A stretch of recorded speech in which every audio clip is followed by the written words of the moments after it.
Hey, how's it going, you guys? Spydeco64 back here once again with another brand new NASCAR 164 scale diecast review. And on today's diecast review, another one came in today, and it came early than expected. So yeah, right here we have MBrad Keselowski's number 6 Daytona Duel win. So now, of course, here's a look at the box. Biggest difference: diecast body and chassis in limited edition adult collectible. So this is the first next gen diecast metal chassis that I have in my collection. Now, I do have a metal chassis car with the rubber wheels. It was a Coil of Joy diecast last year. I don't have it on me now, so I can't do a comparison on hand. But anyways, right here we got the foil that tells you what the car is, and not too much different on the back. So yeah, other than the logos are switched here and there. So anyways, let's have a quick look at the Brad K number 6. So yeah, Brad Keselowski making the big move from driving for Team Penske to now driving for RFK Racing, and now he is a team owner. So wow, pretty cool how things aligned. And yeah, and you know, honestly, this has got to be a really good career decision for Brad Keselowski. Just because, you know, RFK Racing have just been, before then, they were called Roush Fenway Racing, which I never like calling them Roush Fenway Racing. I always prefer calling them, what was it? I always like just calling them Roush Racing because, hey, I'm an old school guy.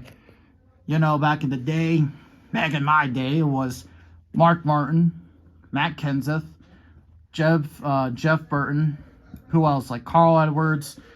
All those guys, you know, driving for Roush Racing, you know, that was really their heyday and all that sort of stuff. And you know what? And while, of course, this last season was a rough one because during the middle of the season, Brad received a big penalty, which dropped them back in points significantly. And yeah, it kind of screwed up their season. However, though, they were able to make it up this year with a win. Not only, of course, sweeping the duels, but also winning a cup race. And it seems like their program could have a good step in the right direction. Oh, that's weird. Okay. So, yeah, anyways, as you can see right here, that basically Brad K took on the cooler sponsorship from Ryan Newman last year. And I do have the cooler car from last year to compare with. So, we'll do a little comparison there. But looking at this car, though, and while there's a blender going on in the back, sorry about that. Looking at this car, so the easy way, and I did not explain this in the Chris Buescher review, but you can see the grille detail on the front. That's not apparent on any of the other 164s, because really they're just renders of the cars. You know, not actually race-used cars. So that's one other thing. But, yeah, so, all right, let's just go ahead and have a look at sponsors here. So, on the name rail, we got Ford and Keselowski. And then we have cooler generators, Ford. There's the Pony. Got a Ford Mustang headlight. Number 6. Got a blue stripe down under there. I don't know if that blender is picking up, but I'm trying to talk loud here as possible. But got RFK, Sunoco, a white little stripe here on the splitter, looking really sweet. Goodyear tires, number 6, chrome full numbers, so that's really nice. NASCAR Cup Series. Cooler generators, Fastenal. I see International, Mac Tools, and then Castrol back there. Number 6, cooler generators, Keselowski. cooler generators once again. And then here's the spoiler with the rivets on the back. Cooler generators, the Ford Mustang taillights, RFK. Number 6, you got a blue stripe going across. And yeah, a really nice paint scheme overall. Of course, the front here is all white with a faded blue going across. And then we have a dark faded blue and a blue stripe going across here.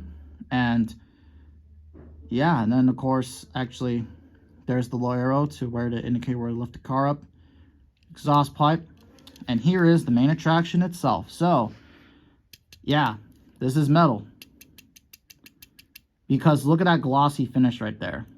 That looks really nice. Right here. Wow. It's funny, if you really look underneath there, this looks like an IndyCar chassis. That's kind of funny. So, of course, 2022 Ford Mustang, Lionel Racing underneath. In terms of race wind damage, and this is a race wind version, there's not much. You can honestly really pick this up, and it could kind of still be a, what was I going to say? You can pick this up, and it will still be considered a, I guess, a normal primary. Like, really, if I can notice any race details, there's actually one. See that right there? Cooler. I hope that is a part of the race wind damage. If not, that's going to look really bad. Anyways, though, let's have a quick comparison with last year's cooler car from the year before. So, yeah, Ryan Newman got kicked out for Brad Keselowski. And, of course, big difference. Of course, it's the Ford Mustang body or model changed. Of course, this is all black and blue. This has some white in it, which fits Brad Keselowski a lot. And, of course, big thing, the 6 font changed. This is the classic number 6 font. And, of course, this is the RFK font, which it's a toss-up for me, but if I honestly, it has to be this one. I like this one, you know, because you can tell this is Brad Keselowski. And then this, you know, the 6 hasn't really had much success in NASCAR, really, throughout the last few couple years. I can't even remember the last time it won a race. Was it with David Gilliland at Daytona? Of course. Yeah, there you go.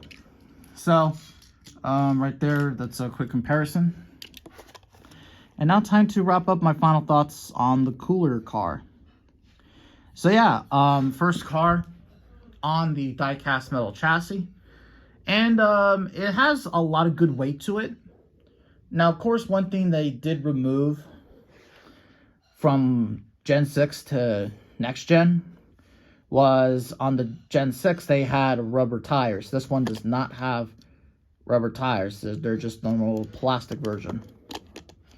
Which, you know, that's disappointing. But I guess maybe it was if it was a cost-cutting measure, then that really honestly doesn't make any sense to me. It honestly really does not. Yeah, so there's that. And I also really have to say, just to wrap up this latter part of the review, is cooler generators are not going to be a part of Brad Keselowski for the 23 season. I think he still has Fastenal, which of course they do. And then Castrol, they have a new sponsor lined up. And King Hawaii is also staying on as well. Which those cars look pretty cool. However, though, I got this one just because, well, it's a race win version. And technically, Brad has won a race in a next-gen car. Just non-points paying, of course. But I know people can say technicality, you know, blah, blah, blah. This doesn't count. But hey, Lionel made it. So, hey, it's like, why not? So, overall, if you don't have the cooler generators car, which this one is not in the NASCAR Authentics line, I feel like that this is one that you should get. Now, of course, I got the the Daytona Duel win. Maybe you can try to pick up the normal version, which I don't know if there's any difference with that, but we'll just kind of have to wait and see how that kind of goes and stuff. And I'm trying to see if there's anything else oh yeah. So, yeah, I think for Brad Keselowski fans, this is definitely a car that you should pick up. It's definitely a really cool paint scheme and stuff like that. And this is really the only win from last year. As I said before, Brad had a really, really rough season last year. Hopefully this year he can, you know, win it again. Or win the Daytona 500 for the first time. However, though, if you're asking me for my Daytona 500 prediction, I really think, I have to think, this year has to be Kyle Busch's year. That's what I'm saying. I'll try to think what else. I guess really if you don't like this scheme, then maybe you should get some of the other schemes, like I said before, the whole King Hawaiian scheme, one of the Castrol scheme, and then also the Violet Diffuse scheme, which I did see him ran that scheme at Fontana. It looked pretty cool. So that's pretty much all I have to say, guys. Now the next review is going to be on Austin Cindric, his Daytona 500 win. So that should be a very interesting one. And speaking of which, what's kind of funny is that I actually have, well, I think this right here is the last Brad Keselowski. Yeah, I think this is the last Brad Keselowski car I got from Penske.